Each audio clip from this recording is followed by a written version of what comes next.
Ya, memang ada dua hal ya antara tindakan dan pemikiran ya. Eh, ini sastra sebagai promosi ekologi itu apa yang saya lakukan saja yang saya tahu. Tapi kita tidak bisa menghindari menyebut Silent Spring. Silent Spring itu adalah buku yang ditulis oleh Rachel Carson, itu yang membuat seluruh dunia terinspirasi pada tahun 60-an. Rachel Carson itu meninggal 64. Jadi pada waktu itu uh, susah bicara secara filosofis tentang lingkungan, tentang alam. Karena apa? Karena terlalu teknis untuk disebut filsafat, tetapi terlalu filosofis untuk disebut teknis. Jadi masalah lingkungan itu agak kacau karena tidak jelas ininya. Di situ saya kira fungsi sastra untuk menjembataninya. Jadi kita kemudian melahirkan ada orang Mukhtar Lubis yang menulis tentang flora fauna Indonesia. Terus sekarang ini ada sastrawan yang besar namanya Sindunata yang selalu melukiskan alam dengan sangat bagus, dan juga Ahmad Tohari dan juga Efra Hardi ya, itu yang saya rasakan penting.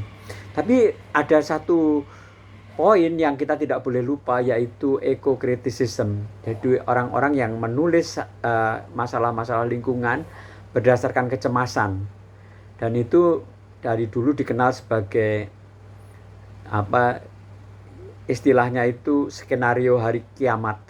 Jadi karena degradasi lingkungan makin lama makin buruk, maka dikhawatirkan bahwa pada akhirnya lingkungan hancur, dan itu yang melahirkan eco-criticism, dan eco-criticism itu yang sangat menonjol.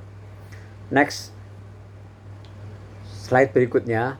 Nah, itu yang saya sebutkan tadi, karena terlalu filosofis, karena tidak jelas ya, ada hal-hal yang teknis yang tidak bisa dihindari.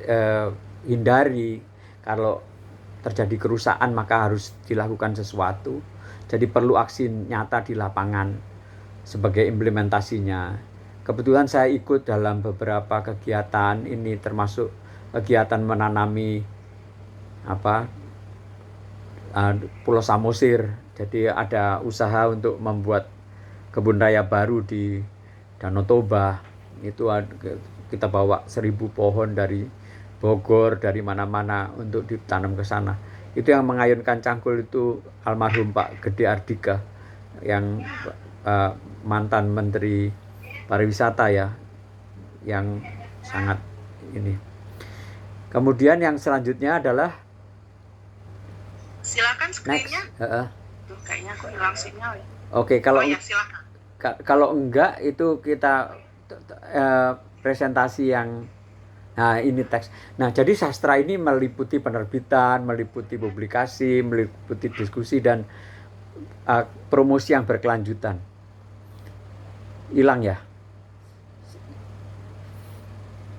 Kalau hilang, mohon teks saya saja dibacakan oleh Tami ya, supaya nyambung. Tami tolong dibacakan aja teksnya saya supaya cepat selesai. Oke. Jadi ada semacam korelasi antara perbuatan dan pemikiran ya. Di dalam pemikiran itu ada keyakinan, ada doktrin agama, ada kepercayaan, ada macam-macam yang kita harus wadahi. Cuman kalau kita mau lihat bagaimana sastrawan telah berusaha keras mengetuk hati umat manusia agar mencintai alamnya, kita bisa melihat Shakespeare. Shakespeare itu dari karya-karya Shakespeare itu lahir kamus tanaman. Berapa macam tanaman yang disebut di dalam drama-drama Shakespeare itu menjadi buku tersendiri. Ada kamus kebudayaan juga, ada kamus metafisik juga yang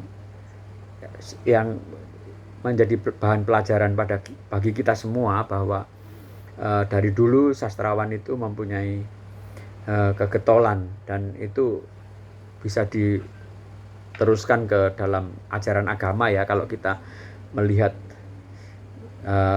bagaimana kitab Kejadian, Genesis itu ditulis oleh Nabi Musa ya, Nabi Musa sekitar 600 tahun sebelum Masehi gitu. Sampai sekarang ada bukan doktrin tapi dokumen Laudato Si, bagaimana Paus Fransiskus ini mengetuk hati dunia untuk mencintai alam. Jadi semuanya dilakukan melalui sastra, melalui pidato, melalui tulisan, supaya manusia itu tergerak hatinya untuk melindungi alam semesta. Next. Selanjutnya ya. Jadi yang saya sampaikan, ingat ya, selanjutnya slide berikutnya. Enggak bisa ya. Slide berikutnya, kawan-kawan. Nah, ini yang saya lakukan itu ada naskah-naskah tertulis yang meliputi puisi atau puisi esai atau putiba, puisi 3 baris, tapi juga esai, ekokriticism, promotif, teknis, dan praktis. Saya menulis 3 buku yang sudah terbit, yaitu Eksekutif Bijak Lingkungan pada tahun 95, terus ada Moral Industri, itu penerbitnya Pustaka Sinar Harapan ya, dan kemudian Humanisme Bisnis itu penerbitnya Pustaka Pembangunan Swadaya Nusantara. Kemudian yang paling banyak saya lakukan adalah biografi. Genre biografi itu sangat membantu karena kita bisa melihat track record kehidupan seseorang tokoh. Misalnya Emil Salim, ada 2 buku mengenai Emil Salim yang saya tulis, yaitu Disentuh Emil Salim dan Langkah-langkah Mawar untuk memperingati pernikahan beliau yang ke-60. Ada Pak Oto Sumarwoto. Pak Oto Sumarwoto itu tokoh dari Universitas Padjadjaran Bandung yang dikenal sangat getol memperjuangkan lingkungan. Itu ada biografinya juga, judulnya Belajar dari Ijah dan Oto Sumarwoto. Ada juga Aristides Katopo. Aristides Katopo itu ada 2 buku yang saya tulis tentang dia. Yang satu Tides Masih Mengembara, dan yang satu lagi Panggil Aku Bokap kalau nggak salah itu. Di samping itu juga saya menulis cerpen yang kadang-kadang aneh, karena satu cerpen pun saya bisa pernah dipanggil untuk mengajar di Cornell. Itu judulnya Taman Seberang. Jadi bagaimana kakek saya mengajarkan sensitivitas pada lingkungan yang ternyata memang sangat menolong. Terus ada juga kolom yang rutin saya lakukan itu di majalah Trubus tiap bulan sejak November 2001, jadi sudah 21 tahun lebih, hampir 22 tahun sekarang. Itu setiap bulan ada kolom-kolom lingkungan, ada cerdas padi, ada macam-macam yang membuat kita awas, dan itu sangat penting karena tidak semua masyarakat, tidak semua generasi itu tahu misalnya pohonnya beras itu bagaimana, dari mana dapat telur dan sebagainya. Itu yang dilakukan oleh para sastrawan. Selanjutnya, berikutnya, ini kesimpulannya ya, ada trilogi sastra cinta alam. Yang sebuah sastra, karya sastra tidak akan mengetuk hati apabila tidak membawa trilogi ini. Yang pertama adalah mengenal lingkungan sebaik mungkin, latar belakangnya, sejarahnya, dan masa depannya. Itu membuat pembaca atau pendengarnya sadar begitu banyak informasi yang terkandung pada sebuah pohon atau atau seekor binatang atau sebagainya. Dan yang kedua adalah terampil merawatnya. Jadi banyak buku-buku yang menunjukkan bagaimana kita merawat ayam, merawat sapi, dan sebagainya. Dan juga menanam pohon, menanam kopi, dan sebagainya. Dan terampil merawat ini merupakan trilogi kedua dari untuk memahami kebutuhan dan mencegah kerusakan. Yang ketiga adalah mengajak orang lain untuk ikut mencintai dengan efektif dan menghasilkan insentif secara mandiri dan otomatis bila berhasil. Saya kira itu yang ingin saya sampaikan, ada trilogi ini dan ini sangat penting. Kalau kita mau ya ini dari yang saya simpulkan, kesimpulan berikutnya adalah gemboknya itu kesetiaan, maka kuncinya adalah keberlanjutan. Jadi beberapa buku saya itu Teknopreneur Indonesia itu dari